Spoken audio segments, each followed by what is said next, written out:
श्रीराम जय राम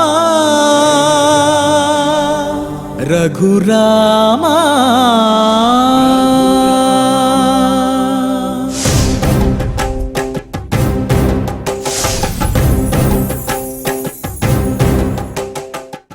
ओं नमो वेंकटेशाय।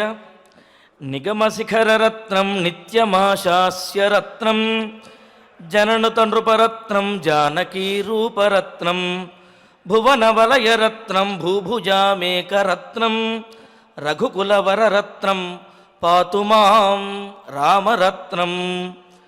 వేదవేదాంతములకు అటువంటి రత్నము అంటే వేదవేదాంతముల చేత ప్రతిపాదింపబడేటువంటి రత్నము, జనులందరి చేత కూడా జేజేలు కొట్టించుకునేటువంటి రత్నము, సీతాదేవి రూపమునకు అనువైనటువంటి మణిరత్నము, అదేవిధంగా పురుషరత్నము, రఘువంశ శ్రేష్టరత్నమైనటువంటి ఆ శ్రీరామరత్నము భక్తులందరినీ కూడా అనుగ్రహించుగాక అని ప్రార్థిస్తూ, తద్రూపాంతరుడైనటువంటి శ్రీనివాసుని యొక్క కృపతోటి భక్తులందరూ కూడా సకల సంపదలతోటి తొలతూగాలి అని ఆకాంక్షిస్తూ, తిరుమల తిరుపతి దేవస్థానం వారు ఈ కలియుగ వైకుంఠంలో నిర్వహిస్తున్నటువంటి శ్రీమద్ రామాయణం బాలకాండ పారాయణ కార్యక్రమంలో నేటికి మనం 189వ రోజులో ప్రవేశించాము. ఈనాటి మన బాలకాండ పారాయణ కార్యక్రమాన్ని శ్రీగురు ధ్యానపూర్వకంగా సత్సంకల్పంతో మనందరము కలిసి ప్రారంభించుకుందాము. ఓం నమో వెంకటేశాయ. శ్రీ గురు ధ్యానం. గురుర్బ్రహ్మ గురుర్విష్ణు గురుర్దేవో మహేశ్వరః గురుః సాక్షాత్ పరం బ్రహ్మ తస్మై శ్రీ గురవే నమః. శ్రీనివాస ధ్యానం. శ్రీ వెంకటాచలాధీశం శ్రియాధ్యాసిత వక్షసం శ్రితచేతన మందారం శ్రీనివాసమహం భజే. అథ సంకల్పః.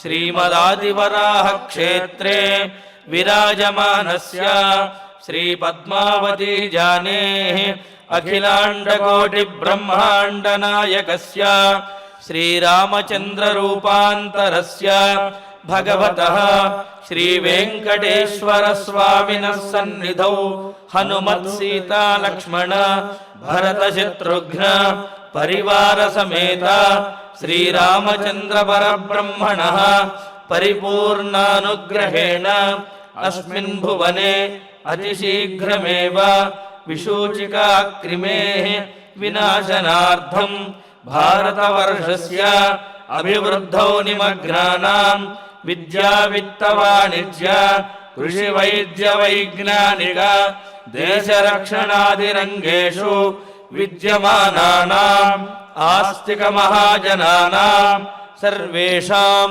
సకుటుంబానాం ఆయురారోగ్యైశ్వర్య సద్బుద్ధిత్యాది సర్వశుభఫల ప్రాప్త్యర్థం తేషాం సర్వతోముఖాభివృద్ధి ద్వారా శ్రీరామరాజ్యస్య పునర్వ్యవస్థాపనార్థం అనూఢానాం శీఘ్రమేవ వివాహసిద్ధ్యర్థం దంపతీనాం అనుకూల దాంపత్య సిద్ధ్యర్థం సంతానార్థినాం శీఘ్రమేవ సత్సంతాన ప్రాప్త్యర్థం తతః పితృదేవతా ప్రీత్యర్థం గో సంరక్షణార్థం చ సకల సంపత్ప్రదే శ్రీమద్వాల్మీకి రామాయణాంతర్గతే బాలకాండే యథాశక్తి శ్లోక వ్యాఖ్యాన పురస్సరం షడ్వింశతితమ సర్గ శ్లోక పారాయణం తథా శ్రీమద్యోగ వాసిష్ఠే విశూచికా మహామారీ నివారకస్య మహామంత్రస్య పారాయణం శ్రీధన్వంతరి మంత్ర పారాయణం చ అన్యోన్య సహాయేన ఆచార్యముఖేన కరిష్యామహే. శ్రీ వాల్మీకి ప్రార్థనా. వాల్మీకిర్మునిసింహస్య కవితావనచారిణః శృణ్వన్ రామకథానాదం को न याति परांगतिं। श्री आंजनेय प्रार्थना। यत्र यत्र रघुनाथ कीर्तनं తత్ర తత్ర కృతమస్తకాంజలిం బాష్పవారి పరిపూర్ణలోచనం మారుతిం నమత రాక్షసాంతకం. శ్రీరామాయణ ప్రార్థనా. వేదవేద్యే పరే పుంసి జాతే దశరథాత్మజే వేదః ప్రాచేతసాదాసీత్ సాక్షాత్ రామాయణాత్మనా.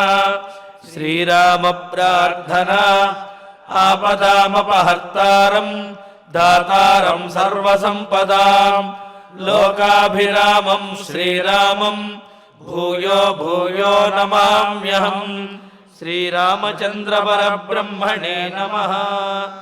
అథ శ్రీమద్ రామాయణే బాలకాండే షడ్వింశతితమః సర్గః. శ్రీ గురుభ్యో నమః. శ్రీ వెంకటేశ చరణౌ శరణం ప్రపద్యే. శ్రీరామాయ నమః. ఏవముక్త్వా సురాः సర్వే జగ్ముర్హృష్టాః యథాగతం విశ్వామిత్రం పురస్కృత్య తతః సంధ్యా ప్రవర్తతే. పెద్ద భయంకరమైనటువంటి ఆ యుద్ధం ముగిసింది. ఎవరెవరికి? ఒక మంచికి చెడుకి, ఒకానొక ధర్మానికి అధర్మానికి, ఒకానొక లోకోపకారానికి, భయంకరమైనటువంటి లోక పీడకి. అలాంటి సందర్భంలో ఈ జరిగిన దానిని అంతని ప్రత్యక్షంగా పర్యవేక్షిస్తున్నటువంటి ముఖ్యులైన ప్రేక్షకులు దేవతలు, దేవేంద్రుడు, వీరందరూ విశ్వామిత్రునితో సంభాషించారు అని అనుకున్నాం కదా. లెక్క ప్రకారం కథలో ఈ శ్లోకాన్ని కాస్త తరువాతగా చదువుకుంటే ఇంకొంచెం రమణీయంగా ఉంటుంది. రామచంద్రమూర్తి నిదురించే సమయంలో అని మనం అనుకున్నాం కదా. అలా కూడా కొన్ని గ్రంథాల్లో రాశారు. సరే, ప్రకృతంలో సర్వే సురాహ, సమస్త దేవతలు అంటే 33 కోట్ల మంది దేవతలు కూడా ఈ విన్యాసాన్ని చూడ్డానికి వచ్చేసారన్నమాట. ఏవం, ఈ విధంగా ఉక్త్వా పలికి ఏమని? విశ్వామిత్ర, ఇంకా పరీక్షించకయ్యా, ఇంతటి సామాన్యమైనటువంటి ఈ పసివాడు నువ్వు చెప్పావు కదా అని కేవలం భుజబలాలతో మాత్రమే అంతటి రక్కసిని ఎదుర్కొన్నాడు అంటే నిజంగానే ఇతడి చేతిలో ఆ విలువైన వస్తువులన్నీ ఉండాలి. ఇచ్చేయి అతనికి, వెంటనే అప్పచెప్పేయి అన్నారన్నమాట. నివేదయ అని. ఒక సాధారణమైనటువంటి వ్యక్తి కాదు, ఎంతో విశిష్టమైనటువంటి వ్యక్తులు కూడా ఎన్నో యుగాలు తపస్సులు చేసిన పొందలేని దివ్యశక్తులు అవన్నీ అన్నమాట. ఈ గెలుపుకి పరవశించిపోయి దేవతలంతా కూడా విశ్వామిత్రుల వారికి అలా చెప్పారన్నమాట. ఎలా అయితే మన ఇళ్లలో, మన రామాయణ కథలో పిల్లవాడు ఏదైనా ఒకదాన్ని నెగ్గుకొచ్చేటప్పటికే ఆ కాస్త పడుకోనుగా వాణ్ణి చూసి తల్లి భర్తతో నెమ్మదిగా, పాపం పసివాడండి, ఇంకా చిన్నవాడండి, ఎందుకండి వాణ్ణి పట్టుకుని అన్నిసార్లు అలా గుంజేస్తారు, ఆ బండేదో పాపం వాడికి కొనిచ్చేయండి, ఆ ఫోన్ ఏదో ఇచ్చేయచ్చు కదండి, తెచ్చేయచ్చు కదండి, ఏం మీ చిన్నప్పుడు మీరు మాత్రం అలా ఇలాగా లేరా అని చెప్పి పాపం వాడు చూడండి ఒక చిన్న దానికే ఎంతో కష్టపడి ఎంతో గొప్పగా సాధించి అంతంత మాదిరి ఆ జయాల్ని అంతని పొందాడు అంటే చిన్నదానికే ఎంతో సంతోషపడిపోతున్నాడు అంటే వాడు రాగానే మీరు అలా దగ్గర తీసుకుని చెప్పిన చిన్న మాటకు మీరు ఇదంతా ఇచ్చేస్తే వాడు ఇంకెంత సంతోషపడతాడు అని చెప్పి ఆ బండి గురించో ఫోన్ గురించో మరో దాని గురించో రహస్యంగా చెప్తూ ఆ తండ్రి దగ్గర ఒత్తిడి చేస్తూ ఉంటుంది. నాకు మాత్రం ఇవ్వాలని ఉండదే, వాడు ఏదైనా ప్రమాదం కొని తెచ్చుకుంటాడేమో, వాడు చెడుదారి పట్టేస్తాడేమో అనే బాధ తప్ప, బెంగ తప్ప వాడికి ఇవ్వకూడదని నాకేమైనా కచ్చా, వాడు నాకు మాత్రం పిల్లవాడు కాదా అని అనుకుంటూ ఉంటాడు కదా. ఆ తండ్రి తల్లితో ఆ మాదిరిగా రహస్యంగా బయటపడిపోతే దీన్ని ఒకానొక చులకనగా భావించేస్తారేమో పాపం పిల్లలు అని రహస్యంగా చెప్పుకుంటూ ఉంటారు అమ్మలు నాన్నలు పిల్లల గురించి. అందుకనే వారు అమ్మలు నాన్నలు, భార్యాభర్తలుగా కాదు, పిల్లలు పుట్టేంతవరకే, పుట్టాక అమ్మలు నాన్నలుగానే వారి వ్యవహారం. ఎందుకని? ఆ అమ్మతనం, ఆ తండ్రి యొక్క వాత్సల్యం ఆ పిల్లల మీద అలా కురిసిపోతూ ఉంటుందన్నమాట. ఇప్పుడు మన రాముడి దగ్గరకి వచ్చేటప్పటికే ఎవరెవరు అమ్మలు ఎవరెవరు నాన్నలు అంటే, రాముణ్ణి తలుచుకుంటేనే నాకు ఇలాంటి రాముడు పుడతాడో లేదో కనీసం నాకు పుట్టినవాడు అయినా ఆ రాముడి తాలూకు కాస్త అంశం అయినా సరే పుణికి పుచ్చుకుంటే అని సంతోషపడి సరిపెట్టుకునేలాగా ఉన్నాము అంటే ఆ రాముడు ఇంకెంతలా ఉంటాడు. కనుక ఆ రాముణ్ణి ప్రతి ఒక్కరూ కూడా తమ సంతతిగా అనుకుంటూ ఉంటారు కదా లోకంలో. ఇక దేవతలు అనుకోవడంలో ఆశ్చర్యమేమి. కనుక గురువుగారికి విశ్వామిత్రులకి రికమెండ్ చేస్తున్నారన్నమాట, సిఫార్సు చేస్తున్నారన్నమాట. ఈ రకంగా చేసిన తర్వాత యథాగతం వచ్చిన దారిలోనే హృష్టాహ ఎంతో సంతోషంతో ఎవరి నోట విన్నా ఎక్కడ ఎవరు మాట్లాడుకుంటున్నా ఇవే కబుర్లు. ఏం యుద్ధం చేసాడండి, ఏం పోరాట పటిమండి, ఎంత గుండె ధైర్యం అండి, ఎలా నిలబడ్డాడండి, అంతటి భయంకరమైనటువంటి రక్కసి ఎదురుకుండా ఆ పడంగా బేర్మని ఏడవడం మొదలుపెట్టి విశ్వామిత్రుల వారికి మీరు చూసుకోండి అని చెప్పి ఏ చెట్టో ఎక్కి కూర్చుంటే విశ్వామిత్రుల వారు ఎవరిని తీసుకొచ్చి సముదాయించి మన రాముణ్ణి అక్కడ నిలబెట్టాలి? ఒకానొక కోచ్గా ఉండేలాంటి వ్యక్తి ఒకానొక ఆటగాన్ని ఎన్నుకుని అతడికి తర్ఫీదు ఇవ్వగలుగుతాడు తప్ప బరిలోకి దిగి తాను ఆడలేడు కదా. అలాంటి సందర్భంలో ఇంకా అంత అనుభవం కూడా లేని ఆ పసివాణ్ణి మన బాలరాముణ్ణి చూసేటప్పటికే దేవతలకి ఇంకా విస్మయం, ఆశ్చర్యం, ఆనందం, పరవశం అయిపోయిందట. కనుక హృష్టాహ చాలా సంతోషంతో సంబరంతో ఉన్నవారులై వారంతా కూడా యథాగతం వచ్చిన దారిలోనే తిన్నగా వెళ్ళిపోయారట. విశ్వామిత్రం పురస్కృత్య విశ్వామిత్రుణ్ణి పరిపరి విధాల గౌరవించి పురస్కరించి అభినందించి అని తతసంధ్యా ప్రవర్తతే అని అన్నారు. ఇంకా ఇటుపైన సంధ్యా సమయం ఆసన్నమవుతోంది అని దాని తాత్పర్యం. తతో మునివరః ప్రీతః తాటకావధతోషితః మూర్ధ్ని రామం ఉపాఘ్రాయ ఇదం వచనమబ్రవీత్ అన్నారు. అంతవరకు విశ్వామిత్రుల సంతోషాన్ని ఇంకా ప్రకటించలే.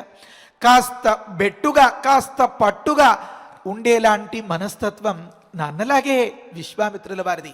అమ్మైతేనా ఆ పడంగా పిల్లవాడు కాన్వెంట్ ఆ ఆటోయో బస్సో కారో దిగి అలా పరిగెత్తుకుని ఒక చేత్తో స్కూల్ బ్యాగ్ ఒక చేత్తో ఆ కప్పు పట్టుకుని ఆ ప్రోగ్రెస్ కార్డు చెంకలో ఉండగా అలా పరిగెత్తుకొచ్చేస్తూ అమ్మ అనేటప్పటికల్లా ఆ మాసిపోయిన బట్టలతోటే ఆ చెమటోడుతున్నటువంటి ఆ ముఖాన్నే పదే ముద్దెట్టుకుంటూ చూసుకుంటూ హత్తుకుంటూ ఇలా గమనించి వాడేదో చెప్పబోతుంటే ఆ మాటలకు అడ్డం పడుతూ సరే ఇప్పుడు చెప్పు అని చెప్పి ఉవ్విళ్ళూరిపోతూ ఉండేటటువంటి సందర్భంలో మరి వాడు అక్కడ జరిగినటువంటి ఆ విజయోత్సాహాన్ని అంతని పంచుకుంటూ ఉండేటటువంటి దశ. పాపం ఇప్పుడు మన రాముడు కౌసల్యా సుప్రజారామ విశ్వామిత్రుల వారే కదా.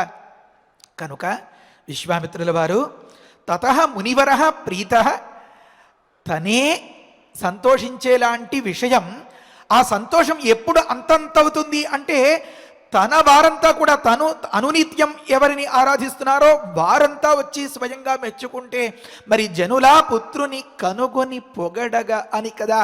మరి ఈ దేవతలంతా కూడా ఇలా మెచ్చుకునేటప్పటికే విశ్వామిత్రుల వారు నా ఎంపిక ఎన్నటికీ తప్పు కాదు అని లోపల తనని తానే అభినందించుకునేంత ఎంత సంతోషం మరి ఇంకా ఒక మాటలో చెప్పేది కాదు. కనుక తతో మునివరః ప్రీతః చాలా సంతోషించేసేరట. ఇంకొక మాట తాటకావధతోషితః తాటక యొక్క వధ చేత చాలా సంతోషించాడు అని ఒక తాత్పర్యం. అంటే రాముడు ఎక్కడ బాకీ అట్టే పెట్టుకోడట. గురుగారు ఆకలి బాధ లేకుండా దప్పిక బాధ లేకుండా చేస్తాను అని చెప్పి 2 విద్యలు ఇచ్చారట, బల అతి బల. దాన్ని తీసుకునే దగ్గర నుంచి ఏమో ఎప్పుడు కడుపు నిండుగా తృప్తిగా ఉంది, ఎంతో ఓపికగా ఉంటుంది, చాలా బాగుంది అనుకున్నాడు. గురుగారిని అడిగాడు, అప్పుడు చెప్తారు. ఆ సందర్భంలో గురుగారికేసి కాస్త అలా సందేహంగా చూస్తే, ఎందుకు సందేహం రాముడికి అంటే ఆగాగు నాకు అర్థమైంది, నీ లక్ష్మణస్వామి గురించే కదా, నీకు ఎలా కావలిస్తే అలా ఉపదేశం చేసుకుని దీన్ని యథేచ్ఛగా వినియోగం చేసుకో అని ఆ గురువుగారు అనుమతించారన్నమాట. గురువుల అనుమతి లేనిదే మంత్రం మరొకరికి ఉపదేశం చేయడానికి వీలు కాదని శాస్త్రం చెప్తోంది. ఆ సందర్భంలో తమ్ముడికి కూడా ఉపదేశం చేసేస్తే మరి ఆకలి బాధే దప్పిక బాధే లేకపోతే మరి ఇంతకుముందు ఎన్నడూ లేనంత విధంగా ఎప్పుడు తాజాగానే, ఎప్పుడు ఫ్రెష్గానే, ఎప్పుడు ఓపికగానే, ఎప్పుడు నిత్యోత్సాహంతోనే ఉంటూ ఉంటే ఓహో, మనకి ఇంత లాభం చేకూర్చారు కదా, గురుగారికి మనం ఏదైనా బహుమానం ఇవ్వాలరా తమ్ముడు అని అనుకున్నట్ట రామయ్య. ఏమా బహుమానం అంటే ఈ తాటక పీడ విరగ్గొట్టడం అని ఒక మాట అన్నారు. అంతేనా? ఇంకొక తాత్పర్యం చెప్తారు. తాటకావధ తోషిత అని విశ్వామిత్రులకి అన్వయిస్తుంది కదా. తాటకవధ చేత తను సంతోషించిన వాడే కాదు కాదు కాదు కాదు, కేవలం తనొక్కడి స్వార్థంతో తనకేదో అడ్డు తగులుతోందని, తనకేదో కాస్త నొప్పిగా ఉందని, పెయిన్ఫుల్ అని తాటకను మట్టు పెట్టించలా. మరేమి అని ఈ తాటక యొక్క వధ చేత సమస్త దేవతలు తోషితులు అయ్యేలాగా చేసిన విశ్వామిత్రుల వారు అని అర్థం చెప్పారనమాట. అంటే అంత కంటకంగా ఉందన్నమాట ఆ తాటక అనేది. ఒక దగ్గర నిర్వచనం చెప్తారు. తాడయామాస తాడ్యతే ఇది తాటక అంటారనమాట. అంటే విచ్చలవిడితనంతో కొంచెం వెనక్కి వెళ్ళాలి మనం. ఇక్కడ ఒకానొక సుకేతు యక్షరాజు గారు సంతానం లేదు పాపం. భగవంతుడి గురించి గొప్ప తపస్సు చేశారు. బ్రహ్మదేవుడు ప్రత్యక్షమయ్యారు, పరిశీలించారు. విధి ఏముంది, పాపం ఇతడికి పుత్ర సంతతి యోగ్యత లేదే, మరెలా? ఒకానొక ఆడపిల్లనిచ్చారు. అయ్యో, గట్టి వారసుడు వస్తాడనుకున్నానే, పాపం ఇది ఆడపిల్లే అని అనుకునేంతలోపే 1000 ఏనుగుల బలం ఇస్తాను, చింతపడకు అన్నారు. అయ్యో అవునా, యక్షులంటే పెద్దగా అందం ఉండదు కదా, 1000 ఏనుగుల బలం పెట్టుకుని ఇది వీధుల్లో తిరుగుతుంటే ప్రతివాడు నన్ను ఆక్షేపించి దాన్ని చులకనగా చేసి ఇలా ఎగతాళి చేస్తూ ఉంటే, ఆహా సుకేతు మహారాజా, నువ్వు అలా చింతపడవద్దు, అపరూపమైనటువంటి సౌందర్య రాశిగా దీన్ని నేను తయారు చేస్తాను అని చెప్పారు. రూప యౌవనశాలిని. అలాంటి కూతురును చూసుకుని మురిసిపోయేలాంటి ఆ తండ్రి యొక్క సంతోషం ఎంతో కాలం నిలబడలా. మరేమి అని ఎవరిని కట్టుకుందో వాడి బుద్ధులన్నీ పుణికిపుచ్చుకుని ఒకానొక దుర్మార్గపు చేష్టతో అగస్త్యుడి మీదకి దండెత్తి వస్తే అసలైనటువంటి ఆ సాత్వికత, ఆ స్వరూపం, ఆ శ్రీమంతులు, ధనికులు, లేకపోతే ఐశ్వర్యవంతులు వీరంతా మొరటుగా ఉండి ఒక దుర్మార్గపు చేష్టలు చేస్తున్నట్లుగా లోకంలో ఎక్కడా కనపడదు కదా. వారంతా చాలా సాత్వికంగా, మన మాటల్లో చెప్పాలంటే ఎంతో హుందాగా, ఎంతో అఫీషియల్గా, దర్జాగా ఉండడం మనం లోకంలో గమనిస్తూ ఉంటాం కదా. ఆ సిరి వల్ల వచ్చినటువంటి గొప్ప నైజం. సరే, మరి దాన్ని అంతనీ పక్కన పెట్టి అగస్త్యుణ్ణి మింగేస్తా, తినేస్తా అని చెప్పి అలా వచ్చినటువంటి రాక్షసికి నీకు నీ సౌందర్యం, నీ వ్యవహారం ఇదంతా అంతగా సూటబుల్ కాదు, కానీ నప్పదు, కానీ నీకు ఇదే కరెక్ట్, నీకు ఇదే రైటు, నువ్వు ఇలాగే ఉండు తథాస్తు అనేసేదనమాట. అంటే సహజంగా అంతటి 1000 ఏనుగుల బలం, దానికి తోడు ముని శాపం. ఏమని ఇచ్చారు శాపం? నువ్వు రాక్షసిగానే కంటిన్యూ అవ్వు, కొనసాగు అని చెప్పారనమాట. అంటే అక్కడ రాస్తారు, అగస్త్య మహర్షి యొక్క శాప ప్రభావం చేత ఏర్పడినటువంటి రాక్షసత్వం కలిగిన, అనగా పట్టరాని దురావేశంతో, దురాగ్రహంతో, దురహంకారంతో ఉన్న ఆ రాక్షసి ఆ తాటక అని. అంటే అనుకోని బలం, అనుకోని విధంగా మహర్షి ఇచ్చినటువంటి ఆ శాపం వల్ల ఏర్పడినటువంటి ఈ దురావేశం, ఇవి రెండు తోడయ్యేటప్పటికే ఇంకా లోకంలో ఎవరు దాన్ని అదుపు చేయలేని పరిస్థితి వచ్చేసిందనమాట. మన రాముడి దగ్గర యుద్ధం గురించి పరిశీలిస్తే, ఇటు 12 ఏళ్ల పిల్లవాడు, అవతల అంతటి భయంకరమైనటువంటి భీకరమైన రాక్షసి. మరి మాటలన్నీ వరుసగా వచ్చేస్తాయి. ఏది ముందు చెప్పుకోవాలి, ఏది తర్వాత చెప్పుకోవాలి? విశ్వామిత్రుల వారు సమస్త దేవతలకి బహుమానం ఇచ్చేంత, సమస్త దేవతలకి ఒకానొక నజరానాలాగా అంతటి సంతోషాన్ని, శాశ్వతమైనటువంటి పీడను విరగ్గొట్టి అంతటి ఆనందం కలిగించారు కనుక తాటకావధ తోషిత అనే మాట దగ్గర మనం వివరించుకుంటున్నాం కదా. ఇప్పుడు మనం అనుకుంటూ ఉండేటటువంటి మాట మనం గతంలో కూడా అనుకున్నదే, మీకు అందరికీ తెలిసినదే. ఆ ఒత్తిడిని తట్టుకోవడం, స్ట్రెస్ మేనేజ్మెంట్ అంటారు కదా. ఒక దగ్గర అమ్మ మాట, ఒక దగ్గర నాన్న మాట, గురువుల సమక్షంలో తండ్రి చేసినటువంటి ఆ ప్రతిజ్ఞ, నా పిల్లవాడుని యాగ సంరక్షణం చేస్తాడు, నువ్వు చెప్పినట్లే వింటాడు, నాయనా వింటావు కదా, వినాలి నాయనా అని చెప్పి పంపించారు. ఎంతటి వారైనా సరే, కష్టమైనా సరే, సుఖమైనా సరే, అమ్మా నాన్నలు చెప్పిన మాట అలా నిర్వర్తించి నడుచుకోవాలి అని అంత పసితనంలోనే తాను పాటించి చూపించడానికి అలా 3 తలల పాములా అన్నట్లుగా ఎంతో వయ్యారంగా, విడ్డూరంగా విశ్వామిత్రుల వెంట నడిచి వచ్చినటువంటి రాముడు ఆ సందర్భంలో భయంకరమైనటువంటి యుద్ధ వాతావరణంలో రాళ్ళు రప్పలు అలా వచ్చి మీద పడిపోతూ ఉంటే వాటన్నింటినీ తన బాణాలతో ఛేదించి ఆ రాక్షసి ఆగడాలన్నింటినీ అలా తట్టుకుంటూ, గురువుగారు పక్క నుంచి చెప్తున్నారు, రేయ్ రామ, చంపేయి దీన్ని, ఇంకా ఆగడానికి, ఉపేక్షించడానికి వీలు కాదు, నీకు జయమగుగాక, భద్రంతే అని దీవిస్తూ ఉండగా, మరి ఇటు గురుగారు చెప్పేటటువంటి ఈ మాటలు గమనించాలా? ఆడదాన్ని చంపకూడదు అని శాస్త్రం గుర్తు తెచ్చుకోవాలా? గుండెల నిండా జాలి, అది ఆడది, జాలికి మారుపేరు, మాతృత్వానికి మారుపేరు. అయినా సరే దాన్ని అంతని పక్కన పెట్టేసి తన సహజ ధర్మాన్ని విడిచిపెట్టి అది ప్రవర్తిస్తూ ఉంటే, జాలి, దయ, కరుణ, అనుగ్రహం, కృప, కటాక్షం అనేదే తన సహజ ధర్మంగా ఉన్నటువంటి రాముడు దాన్ని అంతని విడిచిపెట్టలేక ఒకానొక సందర్భంలో ఇది లోకానికి ఒక సందేశం అయిపోతుంది. ఆడదాన్ని మనం వధించకూడదు అని మనం విడిచిపెట్టేస్తే ఆడదైతే తప్పులు చేసి బతికిపోవచ్చు అని నీతిగా లోకంలో చలామణిలోకి వచ్చేస్తుంది అని అలా గమనిస్తూ క్షణంలో 1000 ఆలోచనలు ప్రసరించేలాగా, బహుశా ఆ ప్రాసెసర్ ఏం అద్భుతం మన రామయ్య, అంత వేగంగా అలా పనిచేస్తూ ఉండగా గురువులు చెప్పినటువంటి మాట అక్షరాల ఒరే నిజమేరా తమ్ముడు అని అనిపించే దశలో ఒకానొక సందర్భంలో ఈ రాళ్లతో దాడి చేస్తోంది ఈ చేతుల వల్లే కదా, కనుక చేతులు తీసేస్తే ఆ దాడి ఆగిపోతుంది, వెనక్కి వెళ్ళిపోతుంది అని అనుకున్నాడు. అది కింద పడి భయంకరంగా గర్జిస్తూ దొల్లడం మొదలుపెట్టింది, వాసన పసిగట్టి దాడి చేయడం మొదలుపెట్టింది. కనుక ముక్కు తీసేస్తే అనుకున్నారు. వీరి మాటలు వీరి చేష్టలు ఎక్కడి నుంచి వస్తున్నాయో దాన్ని బట్టి దానికి కూడా శబ్ద వేధిత్వం అనేది, శబ్దం ఎక్కడి నుంచి వస్తుందో అక్కడికి వేదను కలిగించడం, అక్కడ దాడి చేయడం అని పట్టుకుంది. కనుక ఆ చెవులు 2 తీసేస్తే అని అనుకున్నారు. ఎన్ని అవకాశాలు ఇచ్చినా మార్పు శూన్యం, పరివర్తన మృగ్యం ఎక్కడా కనబడట్లేదు. ఆ సందర్భంలో మళ్ళీ కామరూపంతో మళ్ళీ ముక్కు, కన్ను, చెవులు అన్నీ తెచ్చుకుని ఇంకా చెట్టు చివరికి చంపేయాలి అని అలా దగ్గరగా అలా నడుచుకుంటూ వస్తూ ఉంటే, ఆతతాయినం ఆయాంతం హన్యాదేవ అవిచారయన్, ఎంత గొప్ప భారతీయ శిక్షా స్మృతి. ఒకానొక క్షత్రియ కుమారుడుగా ఉన్నటువంటి వ్యక్తి, ఒకానొక గురుదేవులు వారిని సాక్షాత్తుగా చంపేయడానికి వచ్చేస్తూ ఉండేటటువంటి ఆతతాయిగా ఉన్నటువంటి ఆ వ్యక్తిని అటెంప్ట్ టు మర్డర్ అంటారు కదా, ఆ సందర్భంలో ఇంకా బతకడానికి వేరే దారి లేక అన్నట్లుగా, చావు తప్పించుకోవడం కోసం అన్నట్లుగా దానికి చరమగీతం పాడాడు మన రామచంద్రుడు. ఎంతటి సూక్ష్మబుద్ధి, ఎంతటి పరిశీలన! అంటే ఆ సందర్భంలో తాటకను వధించాడు అంటే తాటకను వధించమని ప్రేరేపించిన విశ్వామిత్రుల వారికి చెడ్డ పేరు వస్తుందా? రానే రాదు. మరి ఇంకేం చేయగలుగుతారు? దిక్కుతోచని పరిస్థితి, గత్యంతరం లేని పరిస్థితిలో ప్రాణాలు దక్కించుకోవడం కోసం ఒకానొక పసివాడు తీసుకున్నటువంటి గొప్ప నిర్ణయం అది. తాటక కథ సమాప్తమైపోయింది. కనుకనే కౌసల్యా సుప్రజారామ ఆ తల్లి అలా చెప్పి పంపించింది.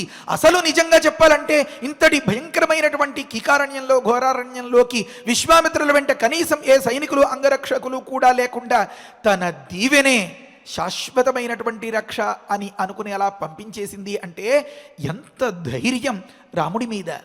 రాముడి ధైర్యం మీద ఎంత ధైర్యం ఆ కౌసల్యమ్మకు!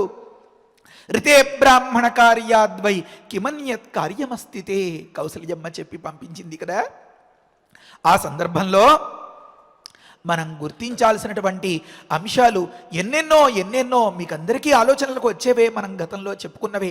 తగినంతటి సందర్భంలో అమ్మ, నాన్న, గురుదేవులు ఈ పెద్దలను సేవించడం, వారి యొక్క దీవెనలను పొందడం, భక్తిగా, శ్రద్ధతో, విశ్వాసంతో వారిని మనం అనుసరించడం అనేది ఎంత అజేయంగా నిలబెడతాయో మన బాలరాముడు నిలబడి మనల్ని నిలబెట్టడానికి చూపిస్తున్నాడు అన్నమాట. కనుక ఇంతింతటి సంఘటనల్లో మొత్తం పీడ విరగడైందిరా బాబు అని చెప్పి భయంకరమైనటువంటి క్రూర మృగాలు కూడా నిశ్చేష్టంగా అలా స్తబ్దుగా చూస్తూ ఉండిపోయేంతగా ఆ కథ ఒకానొక విజయంతో ముగిసింది అంటే మరి విశ్వామిత్రుడికి సంతోషం కలగదా? విశ్వామిత్రుని ద్వారా ఇంతటి ఘనకార్యం సాధించినందుకు దేవతలకి సంతోషం కలగదా? ఇంతటి పసివాడిని మంచిగా ఎన్నుకున్నాడే, ఇతడిలో అహం వేద్మి మహాత్మానం ఏ గొప్పతనాన్ని ముందుగానే పసిగట్టాడో విశ్వామిత్రుల వారు అని వారందరూ కూడా పురస్కృత్య విశ్వామిత్రుల వారిని పురస్కరించరా?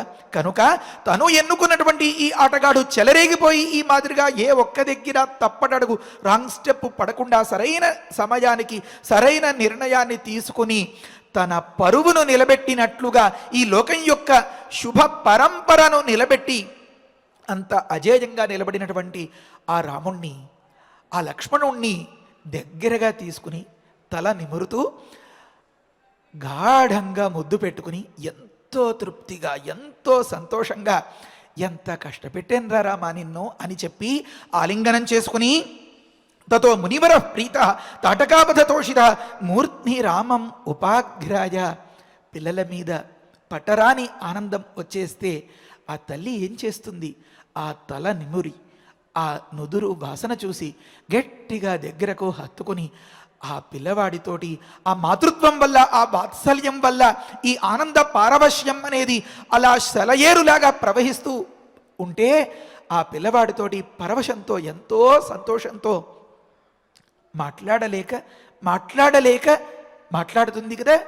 విశ్వామిత్రుల వారు తానే తల్లి, తానే తండ్రి, అయ్యో పాపం ఎక్కడో ఉన్నటువంటి వారిని విడిచిపెట్టేసి ఇక్కడి దాకా నా మాట నమ్మి అమ్మ మాటకు కట్టుబడి నాన్న మాటకు కట్టుబడి వచ్చేసేడే అని చెప్పి ఒకటేమి కారణం, రకరకాల కారణాలతో మనస్సులోంచి ఆనందం ఉప్పొంగిపోతుండగా మూర్తి రామం ఉపాగ్రాయ, ఏం ఇప్పుడు కౌసలేయం అని అనకూడదా, దాశరథినం అని అనకూడదా, లేకపోతే ఇంకా వేరే వేరే వగైరా రాఘవుడు అని పేర్లు లేవా? కాదు, ఎంతటి అందగాడురా నువ్వు, ఎంతటి లోకాభిరాముడివిరా నువ్వు, అన్నీ విడిచిపెట్టేసినటువంటి యోగుల్ని కూడా సమ్మోహనం చేసేస్తావు కదరా నువ్వు. కనుక మూర్తి రామం ఉపాగ్రాయ, అలా వాసన చూసి తనివి తీరా దగ్గరకు చేర్చుకుని హక్కున చేర్చుకుని ఇదం వచనం అబ్రవీతు, ఈ మాటను పలికారు అన్నారు. ఏమని? ఇహాద్య రజనీం రామ వసామ శుభదర్శన, చూస్తుంటే ముద్దొస్తున్నావురా, శుభదర్శనుడు విరా నువ్వు రాముడివిరా రామా, ఓ శుభదర్శన. అద్య ఈనాడు అంటే ఈ తాటకను వధించి ఈ వనానికి అంతకి కూడా విముక్తిని కలిగించినటువంటి ఈ పుణ్యకాలంలో ఇదే ప్రదేశంలో రజనీం రాత్రి వసామ, ఇక్కడే ఉందాం, ఈ రాత్రికి ఇక్కడ మనం ఆగుదాం. శుభ ప్రభాతే, రేపు తెల్లవారిన తర్వాత గమిష్యామ, విసర్గలున్నాయి స్వామి అక్కడ, గమిష్యామ కక్షణం.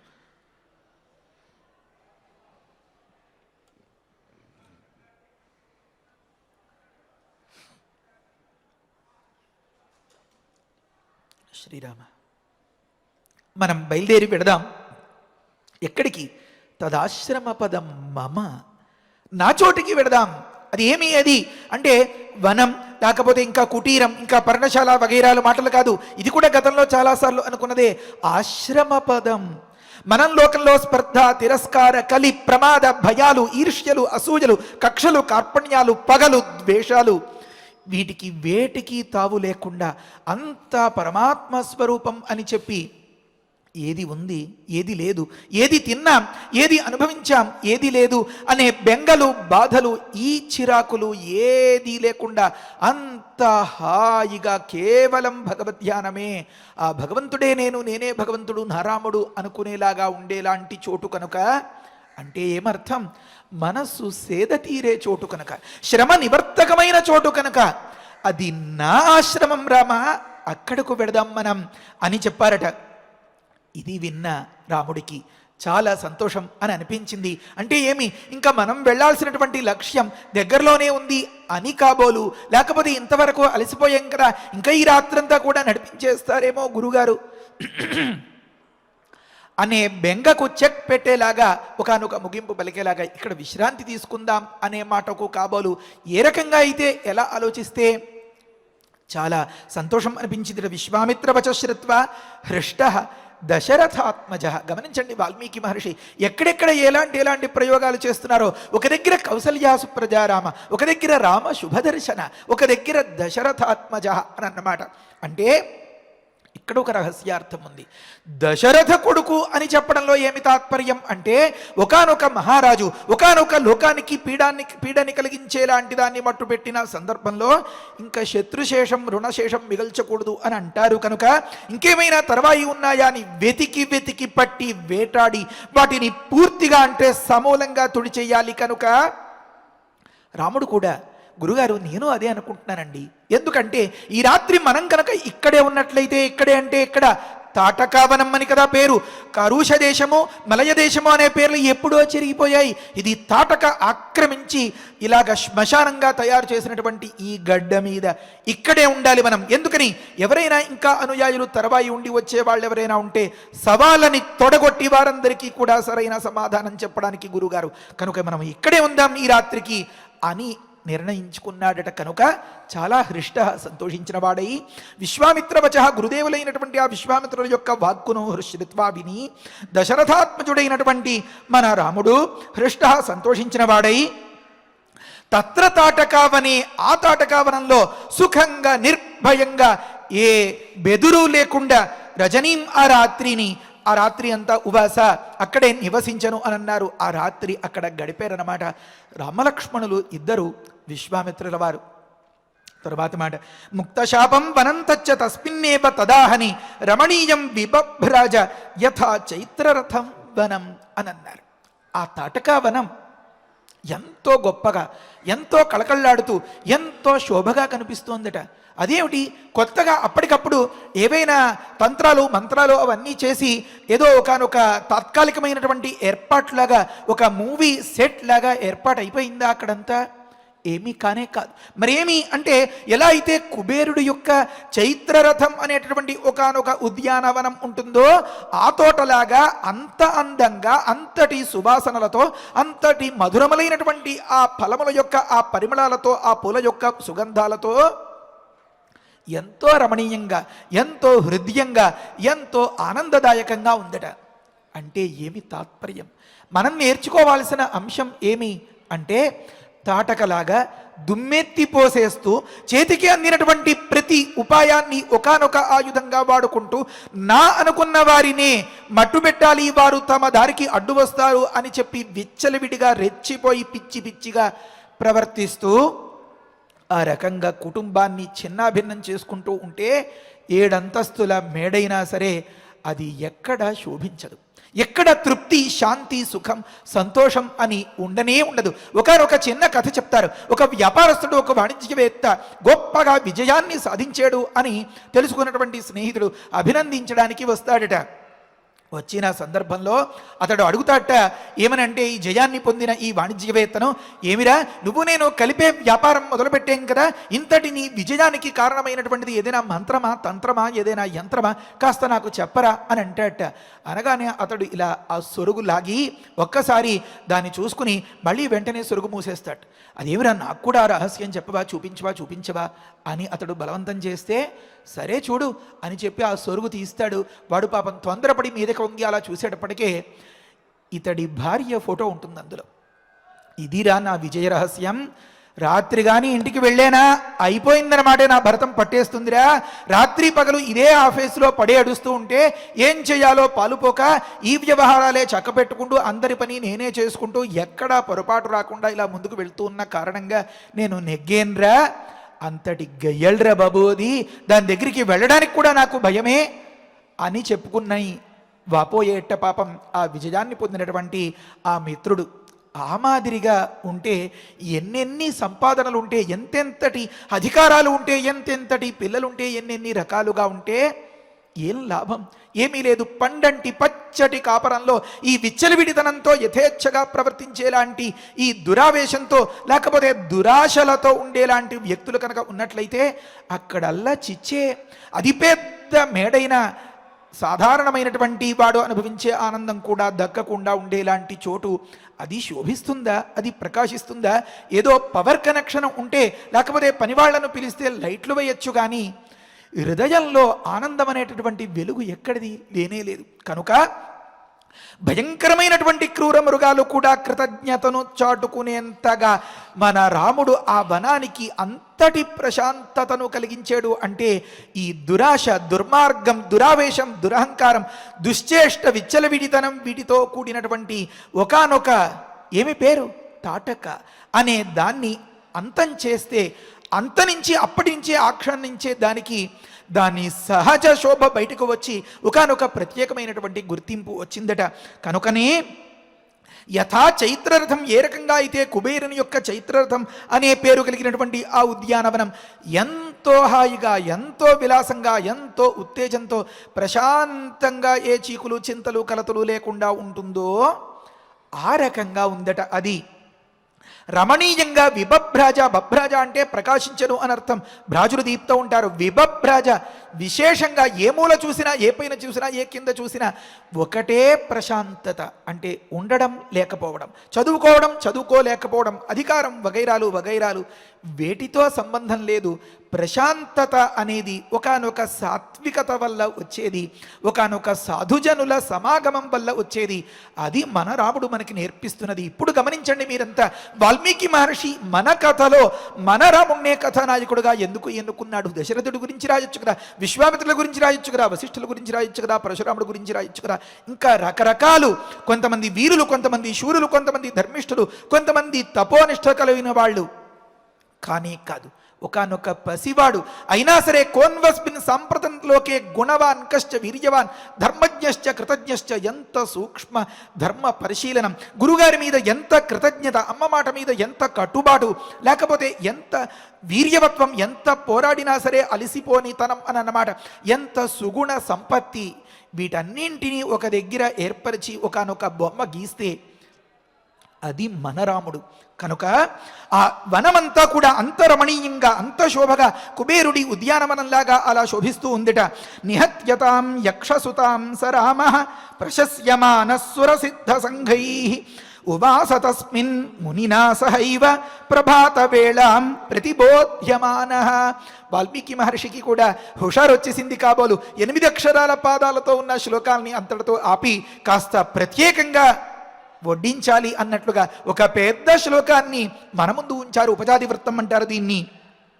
ఈ రకంగా సహరామ, ఆ రాముడు, ఏ రాముడు, కోన్వస్మిన్ సాంప్రతంలోకే అని మహర్షి నారదుల వారిని, మన గురుదేవులైనటువంటి వాల్మీకి మహర్షి నారదుల్ని గురుదేవులుగా భావించి లోకానికి అంతకీ గురువుగా ఉండదగినటువంటి మన రాముడి గురించి అడిగిన ఆ గుణాలన్నింటినీ పుణికిపుచ్చుకున్న సహరామ, షోడశ గుణ పరిపూర్ణుడు, షోడశ కళా పరిపూర్ణుడైనటువంటి మనరాముడు. తపస్వాధ్యాయ నిరతం దగ్గరికి వెళ్ళిపోవాలి మనం ఒక్కసారి.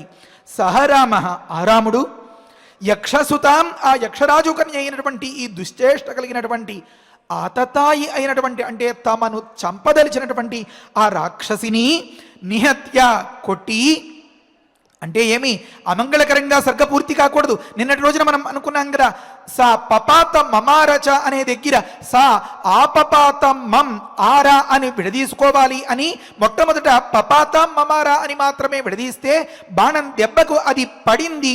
మమారా అన్నదానికి మం అంటే శివసాయుధ్యాన్ని ఆరా పొందింది అని చెప్పి, పడిపోయింది అనే మాట కూడా, పడగొట్టేసేడు రాముడు అనే మాట కూడా రాముడికి కుదరదు, అన్వయించదు. కనుక మన రాముడికి ఒక మంచి బిరుదం పట్టం కట్టాలి, అంతటి దుర్మార్గురాల్ని కూడా ముక్తిని ప్రసాదించి రక్షించి అనుగ్రహించాడు అని చెప్పడం కోసం వాల్మీకి మహర్షి అంతరార్థంగా చెప్పిన దాన్ని మనం వ్యాఖ్యానతలు చెప్పిన విధంగా వివరించుకున్నాం కదా. ఏమని? అపపాతమం ఆరా అని, పాత అంటే పతనం, అపపాతం అంటే పతనం లేనటువంటి, అంటే పునరావృత్తి రహితమైనటువంటి శాశ్వతమైనటువంటి ఆ శివ సాయుధ్యాన్ని, మా అన్నదానికి శివ సాయుధ్యం అని, ఆరా అంటే దానిని పొందేను అని అనుకున్నాం కదా. ఆ విధంగా ముక్తిని ప్రసాదించిన ఆ తాటక, ఆ తరుణంలో, ఆ సందర్భంలో ఒక దగ్గర వర్ణిస్తారు, రామాయణ సారోద్ధారంలో ఉంది. అప్పుడు ఒకానొక స్వస్వరూపంతో ఆ యక్షిణి ప్రత్యక్షమై రాముడికి ముమ్మారు ప్రదక్షిణం చేసి భక్తితో నమస్కారం చేసి, రామా వెళ్ళొస్తాను, జయము జయము సెలవు అని చెప్పి బయలుదేరి వెళ్ళిపోయిందట. ఆ సందర్భంలో నిహత్య, దాన్ని కొట్టి, అంటే శివసాయుధ్యాన్ని ప్రసాదించి, ప్రశస్యమాన సురసిద్ధ సంఘై, దేవతలేమి సురులు, దేవతలు, లేకపోతే సిద్ధులు, లేకపోతే ఇంకా యక్షులు, ఇంకా గంధర్వులు, కిన్నరులు, కింపురుషులు, వీరంతా కూడా సమస్త ప్రాణికోటి, సమస్త లోకము కూడా ప్రశంసిస్తూ జయ జయధ్వానాలు పలుకుతూ ఉంటే, ఉవాసతస్మిన్ మునినా సహైవ, ఆ మహర్షితో కలిసి అలా దగ్గరగా అన్నట్లుగా పడుకున్నాడట మన రాముడు. లక్ష్మణస్వామిని జత వేసుకుని బడలికతోటి, శ్రమతోటి చాలా గట్టిగా నిద్ర పట్టేసిందట. పాపం ఉదయమైనా మెలకు రాలేదు. గమనించాలి, ఇది 3వ రాత్రి బయలుదేరిన దగ్గర నుంచి. మొదటి రోజు బాగా నడిచి వచ్చి అలసిపోయాడు పాపం.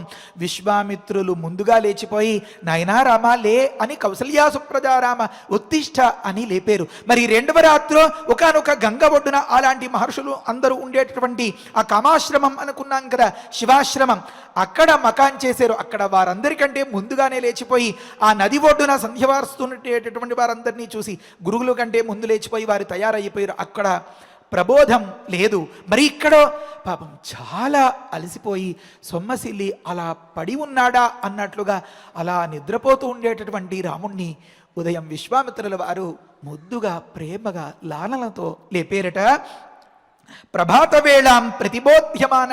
ఆ ప్రభాత వేళలో ఆ విశ్వామిత్రులు గురుదేవుల మాటలతో తెలివి తెచ్చుకున్నటువంటి మన రాముడు మనల్ని అందరినీ కూడా అనుగ్రహించి రక్షించుగాక. హృదయే నమః. స్వస్తి. పారాయణ చేసుకుందాము.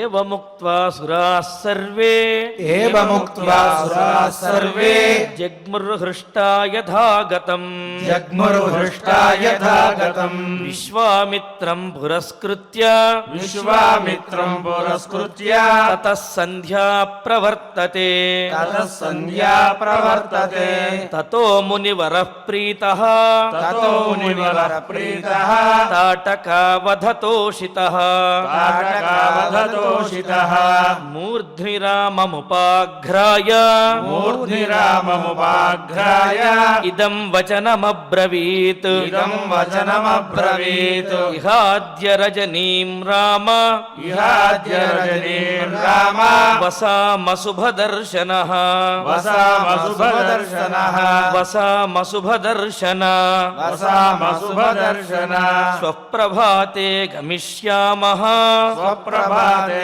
గమిష్యామః తదాశ్రమపదం మమ తదాశ్రమపదం మమ విశ్వామిత్రవచ శ్రుత్వా విశ్వామిత్రవచ శ్రుత్వా హృష్టో దశరథాత్మజః హృష్టో దశరథాత్మజః ఉవాస రజనీం తత్ర ఉవాస రజనీం తత్ర తాటకాయా వనే సుఖం తాటకాయానే సుఖం ముక్తశాపం వనంతచ్చ ముక్తశాపం వనంతచ్చ తస్మిన్నేవ తదాహని తస్మిన్నేవ తదాహని రమణీయం విబభ్రాజ రమణీయం విబభ్రాజ యథా చైత్రరథం వనం యథా చైత్రరథం వనం నిహత్యతాం నిహత్యతాం యక్షసుతాం స రామః యక్షసుతాం స రామః ప్రశస్యమానః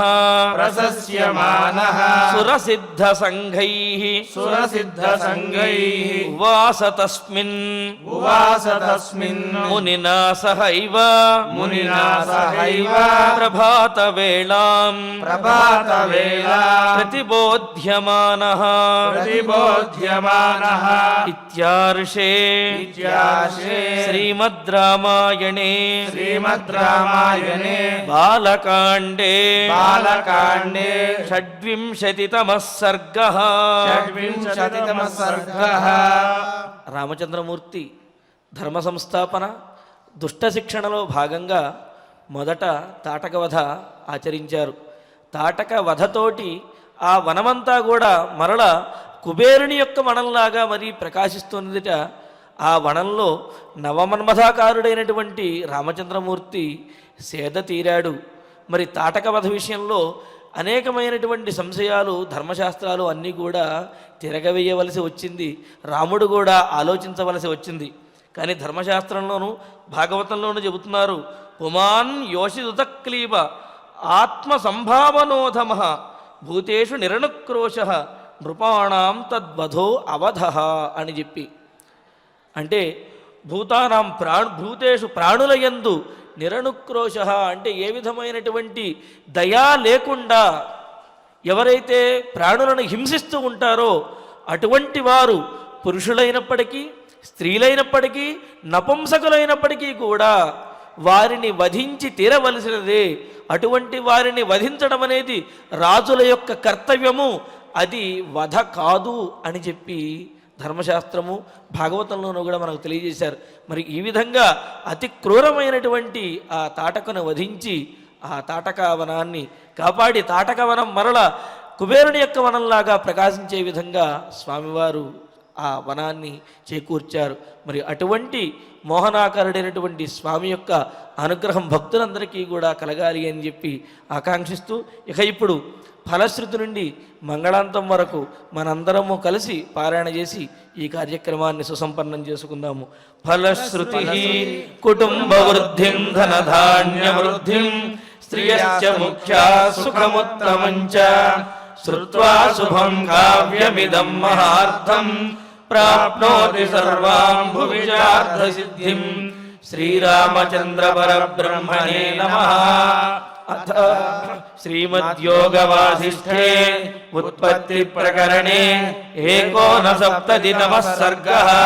श्रीवसिष्ठ उवाच अथ वर्षसहस्रेण तां पितामहाययौ दारुणं हि तपःसिद्ध्यै विषाग्निरपि शीतलः मनसैव प्रणम्यैनं सा तथैव स्थिता सती को वरः क्षुच्छमायालम् इति चिन्तान्विता भवतु आस्मृतं प्रार्थयिष्येऽहं वरमेकमिमं विभुम् अनायसी चायसी च स्यामहं जीवसूचिका अस्योक्त्याद्विविधा सूचिः भूत्वा लक्ष्या विशाम्यहम् प्राणिनां सह सर्वेषां हृदयं सुरभिर्यथा यथाभिमतमेतेन ग्रसेयं सकलं जगत् क्रमेण क्षुद्विनाशाय क्षुद्विनाशः परं सुखम् इति सञ्चिन्तयन्ती ताम् उवाच कमलालयः अन्यादृश्यास्तथा दृष्ट्वा स्तनिता प्रणवोपमम् ब्रह्मोवाच पुत्रि कर्कटिके रक्षः कुलशैलाभ्रमालिके उत्तिष्ठत्वं तु दुष्टोऽस्मि गृहाणाभिमतं वरम् कर्कट्युवाच भगवन् भूतभव्येश स्यामहं जीवसूचिका अनायसी चायसी च विधेर्पयसि चेद्वरम् श्रीवसिष्ठ उवाच एवमस्त्विति तामुक्त्वा पुनराह पितामहः सूचिकासोपसर्गा त्वम् भविष्यसि विशूचिका सूक्ष्मया मायया सर्वलोकहिंसां करिष्यसि दुर्भोजनादुरारम्भाः मूर्खा दुस्थितयश्च ये दुर्देशवासिनो दुष्टाः तेषां हिंसां करिष्यसि प्रविश्याहृदयं प्राणैः पद्मप्लीहादिवाधनात् वातलेखात्मिका व्याधिः भविष्यसि विशूचिका सगुणं विगुणं चैव जनमासादयिष्यसि गुणान्वितचिकित्सार्थं मन्त्रोऽयं तु मयोच्यते ब्रह्मोवाच हिमाद्रिरुत्तरे पार्श्वे कर्कटी नाम राक्षसी विशूचिकाभिधाना सा नाम्नाप्यन्यायबाधिका तस्याः मन्त्रः ॐ ह्रीं ह्रां ह्रीं ह्रां विष्णुशक्तये नमः ॐ ह्रीं ह्रां ह्रीं ह्रां विष्णुशक्तये नमः ॐ ह्रीं ह्रां ह्रीं ह्रां विष्णुशक्तये नमः ॐ नमो भगवते विष्णुशक्तिमेनाम् ॐ हर हर नय नय पच पच मध मध उत्सादय उत्सादय दूरे कुरु स्वाहा हिमवन्तं गच्छ जीव सह सह सह चन्द्रमण्डलगतोऽसि स्वाहा ॐ नमो भगवति विष्णुशक्तिमेनाम् ॐ हर हर नय नय पच पच मध मध उत्सादय उत्सादय दूरे कुरु स्वाहा हिमवन्तं गच्छ जीव सह सह सह चन्द्रमण्डलगतोऽसि स्वाहा ॐ नमो भगवति विष्णुशक्तिमेनाम् ॐ हर हर नय नय पच पच मध मध उत्सादय उत्सादय दूरे कुरु स्वाहा हिमवन्तं गच्छ जीव सह सह सह चन्द्रमण्डलगतोऽसि स्वाहा इति मन्त्री महामन्त्रं न्यस्य वामकरोदरे मार्जयेदातुराकारं तेन हस्तेन संयुतः हिमशैलाभिमुख्येन विदृतां तां विचिन्तयेत् कर्कटीं कर्कशाक्रन्दां मन्त्रमुद्गरमर्धिताम् आतुरं चिन्तयेच्चन्द्रे रसायनहृदिस्थितम् अजरामरणं युक्तं मुक्तं सर्वाधिविभ्रमैः साधको हि सुधिर्भूत्वा स्वाचान्तः सुसमाहितः क्रमेणानेन सकलां प्रोच्छिनत्ति विशूचिका इति गगनगतः त्रिलोकनाथः गगनगसिद्धगृहीत सिद्धमन्त्रः गतः उपगतचक्रवन्द्यमानः निजपुरम् अक्षयम् आयम् उज्ज्वलश्रीः इति श्रीमद्योगवासिष्ठे उत्पत्तिप्रकरणे 59तमः सर्गः।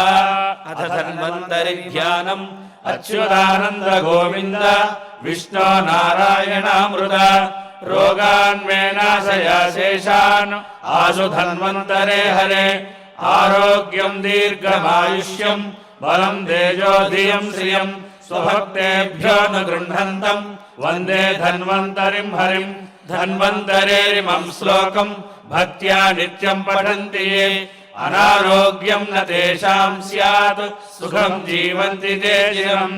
ॐ नमो भगवते वासुदेवाय धन्वन्तरये अमृतकलशहस्ताय वज्रजलौकहस्ताय सर्वामय विनाशनाय त्रैलोक्यनाथाय महाविष्णवे स्वाहा। ॐ वासुदेवाय विद्महे सुधाहस्ताय धीमहि तन्नो धन्वन्तरिः प्रचोदयात्। अथ नवग्रह प्रार्थना आरोग्यम् पद्मबन्धुर्वितरतु नितराम् सम्पदम् सीतरश्मिः भूलाभम् भूमिपुत्रः सकलगुणयुताम् वाग्विभूतिम् च सौम्यः सौभाग्यम् देवमन्त्री रिपुभयशमनम् भार्गवः शौर्यमार्गिः दीर्घायुः सैमिकेयः विपुलतरयशः केतुः आचन्द्रतारम् अरिष्टानि प्रणश्यन्तु दुरितानि भयानि च शान्तिरस्तु शुभम् मेस्तु ग्रहाः कुर्वन्तु मङ्गलम्। अथ क्षमा प्रार्थना यदक्षरपदभ्रष्टम् मात्राहीनम् च यद्भवेत् तत्सर्वम् क्षम्यताम् देव नारायण नमोऽस्तु ते। अथ भगवत्समर्पणम् कायेन वाचा मनसेन्द्रियैर्वा बुद्ध्यात्मना वा प्रकृते स्वभावात् करोमि यद्यत् सकलम् परस्मै नारायणायेति समर्पयामि। अथ मङ्गलम् श्रियः कान्ताय कल्याणनिधयेऽर्थिनाम् श्रीवेङ्कटनिवासाय శ్రీనివాసాయ మంగళం। శ్రీవారి అనుగ్రహంతో మనం ప్రతిరోజు కూడా బాలకాండ ప్రవచన పారాయణ కార్యక్రమాలను కొనసాగించుకుంటూ ఉన్నాము. అయితే ఈ పారాయణ అనేది అఖండముగా జరగాలి అని సంకల్పిస్తూ ఈ బాలకాండ మొత్తాన్ని కూడా 16గా విభజించుకుని శాస్త్రోక్తంగా 16 సార్లు అఖండంగా పారాయణ చేసుకోవాలి అని మనం సంకల్పించుకున్నాము. అందులో భాగంగా రేపు 31వ తారీఖున రేపు ఉదయం 7 గంటల నుండి 9 గంటల వరకు కూడా శ్రీమద్ రామాయణం బాలకాండ సకల సంపత్ప్రదమైనటువంటి ఈ బాలకాండ యొక్క 6వ అఖండ పారాయణ కార్యక్రమం నిర్వహించబడుతుంది. కావున రేపు ఉదయాన్నే భక్తులందరూ కూడా స్నాన సంధ్యావందనాది ఈ విధులన్నింటినీ కూడా ఎవరెవరికి తగ్గట్టుగా వారు నిర్వర్తించుకుని 7 గంటలకల్లా సిద్ధంగా ఉండి ఈ బాలకాండ అఖండ పారాయణ కార్యక్రమంలో పాల్గొని స్వామివారి యొక్క పరిపూర్ణమైనటువంటి అనుగ్రహాన్ని పొందవలసిందిగా తెలియజేస్తున్నాము. ఓం నమో వెంకటేశాయ.